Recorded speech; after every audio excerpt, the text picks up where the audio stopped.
Chris Wallace brought AOC onto his show, Who's Talking to Chris Wallace?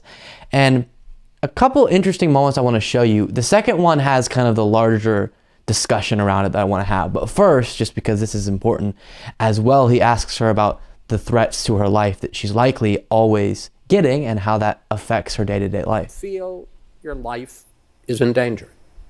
I mean, absolutely. I've felt that my life has been in danger since the moment that I won my primary election in 2018. And it became especially intensified when I was first brought into Congress in 2019. Does it mean as you walk down the street, as you go about your life, that this is something on your mind, that you are looking over your shoulder? Yeah. What does it mean? It means when I wake up in the morning, I hesitate to walk my dog.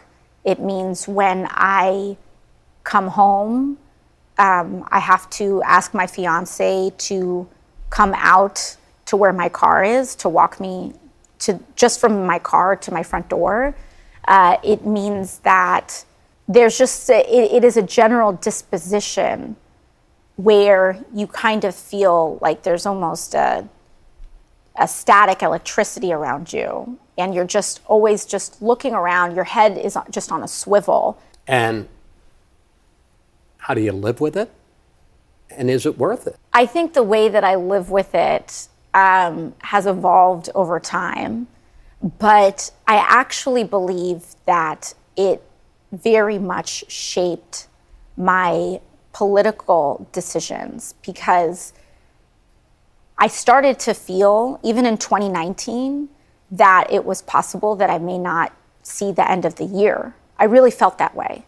And so it impacted how I navigated politically, because I said, I don't know if I have time. So I need to be as robust and urgent as possible to say what I need to say.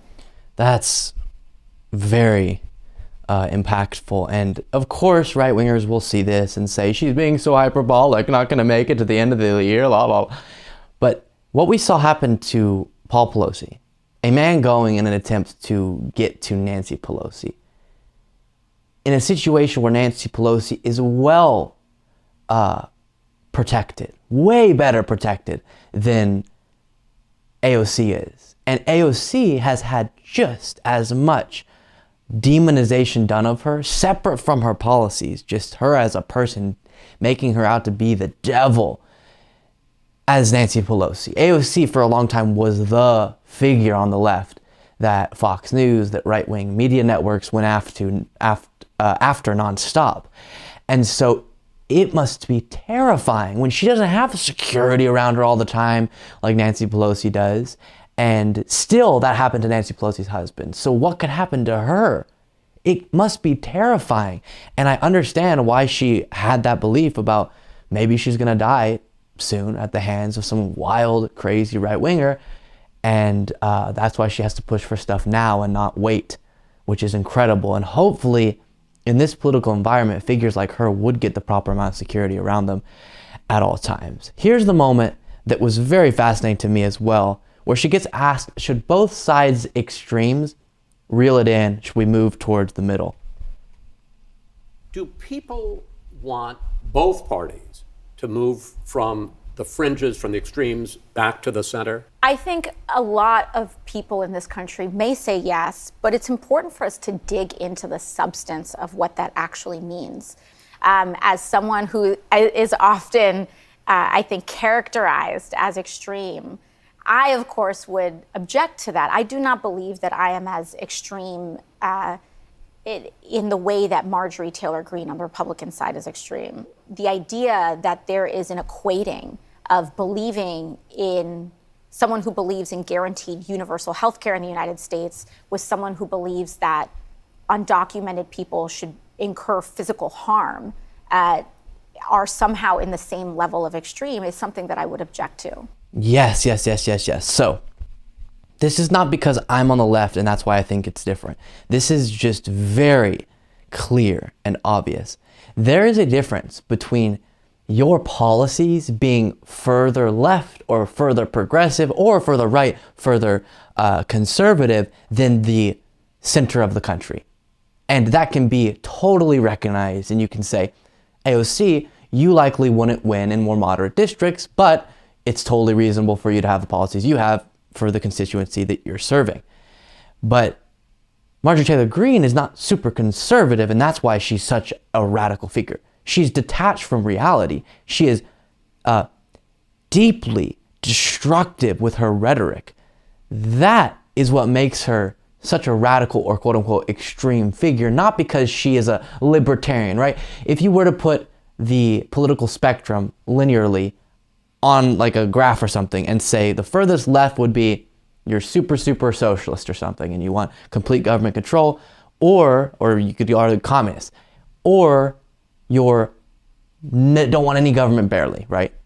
That's kind of like the old understanding of the two sides. You want very limited government or more government.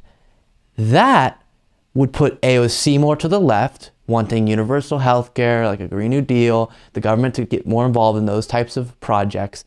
And way on the right would be, we don't even want Medicare, Social Security, we want to take down all these programs and just strip it down to the basics. That would be perfectly functional to debate within a democracy.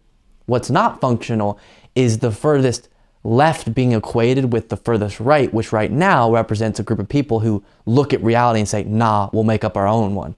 And the election was stolen even though we can't provide evidence, and all of these things. So I hate when people put AOC and Marjorie Taylor Greene in the same discussion at all, unless they're saying what I'm saying, which is that they're not comparable at all. Because you can think AOC is radical if you're more to the center, right? If you're someone who considers yourself a moderate or even a Republican, and you say, I think AOC is radical because her policies are very, very, very progressive. That's a fair feeling for you to have. But looking at Marjorie Taylor Greene, take away her policies, she's just dangerous with her rhetoric and does not understand the concept of facts being tied to a real reality that we can all agree upon. Two different things completely. And if we were in a country where the furthest left was AOC and the furthest right was someone who was just very conservative on policy, we would be totally fine. We wouldn't be having the massive threat to our democracy and all these things that we have now. So I love that she highlighted that. And I'm someone who goes, I recognize, for example, on certain issues, I might be more progressive than the average American. And I'm just going to try to argue or advocate on behalf of the beliefs I have to hopefully move people over. But it doesn't mean that we're in some crisis, that they're not in where I am. That's just life. People have different views. But what it is a crisis is that some people in our country don't understand empirical reality in any real way. And that is very dangerous and scary. So interesting moment there from Chris Wallace and AOC's discussion. Thank you so much for watching. If you want to be a part of what makes this show possible, plus get access to the full video version of the show hours before any of the clips are uploaded to YouTube, plus get access to an extra full show every Saturday that only members can see, you can do so by going to patreon.com/Luke Beasley. That's patreon.com/Luke Beasley, and there is a link in the description.